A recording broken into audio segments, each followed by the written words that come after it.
अध्याय 20 ब्राह्मण की योगदाने।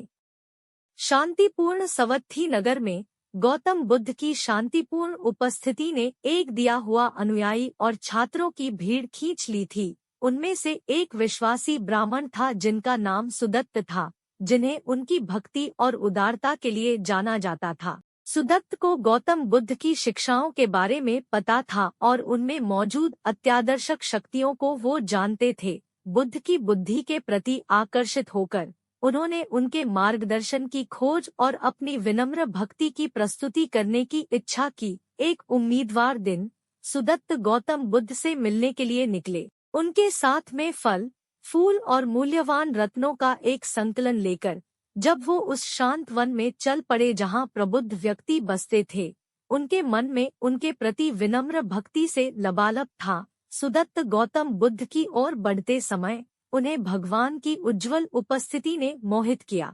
जैसे सूर्य की गर्मी से परिवेश को प्रकाशित कर दिया। उत्कृष्ट विनम्रता के साथ उन्होंने प्रबुद्ध व्यक्ति के सामने झुककर अपने समर्पणों को गहरा सम्मान दिया। गौतम बुद्ध ने सुदत्त के संग्रहणियों को कृपा और प्रशंसा के साथ स्वीकार किया। ब्राह्मण के हृदय की प्रारंभिकता को मान्यता देते हुए उन्होंने फिर सुदत्त को अपने पास बैठने के लिए आमंत्रित किया।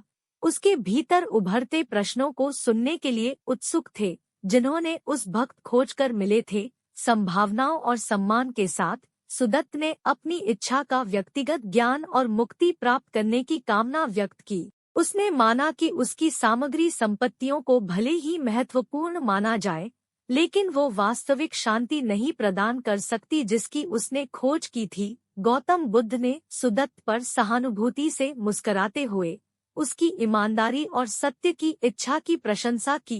उन्होंने अस्तित्व की प्रकृति, सामान्य संपत्तियों की क्षणिकता और दुख से मुक्ति के मार्ग के बारे में महत्वपूर्ण दृष्टिकोण साझा किए। उन्होंने मनुष्य के हृदय की क्षमता की चर्चा की कि वास्तविक खुशी और संतोष की खोज मानव आत्मा की गहराइयों में और आंतरिक ज्ञान और सहानुभूति के माध्यम से हो सकती है, न कि उस भावना में जो भौतिक धन की है। गौतम बुद्ध की शिक्षाएं सुदत्त के अंदर गहरी छाप छोड़ गई। उसमें एक आध्यात्मिक विकास की इच्छा को उत्तेजित करते हुए सूर्य अस्त होने पर, जो कि वन को एक उज्जवल रंग देता था, गौतम बुद्ध और सुदत्त ने गहरे ज्ञान का मुख्यांश में एक महत्वपूर्ण विनिमय किया।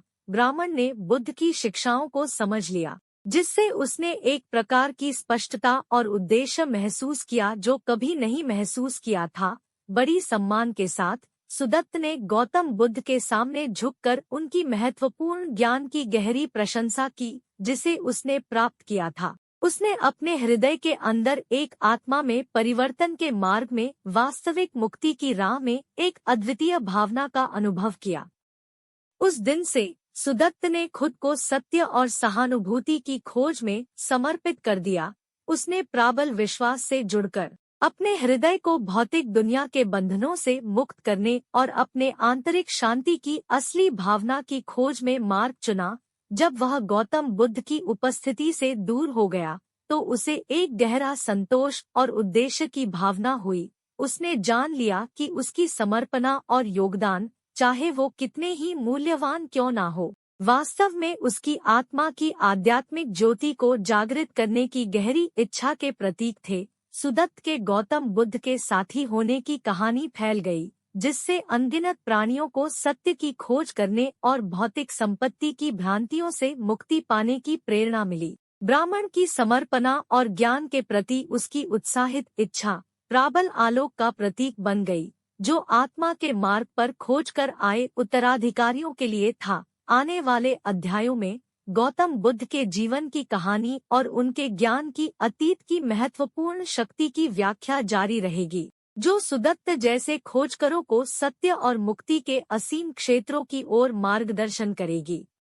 अध्याय 20 का सिखाने वाला संदेश। ब्राह्मण की योगदानें हमें यह सिखाती है कि वास्तविक ज्ञान और मुक्ति बाहरी संपत्तियों के संचय से नहीं आते, बल्कि आंतरिक परिवर्तन की खोज से आते हैं। यह हमें याद दिलाती है कि आत्मा की आध्यात्मिक सत्य की खोज और ईमानदार समर्पण ही संतोष और खुशी की प्राप्ति के कुंजी होती है।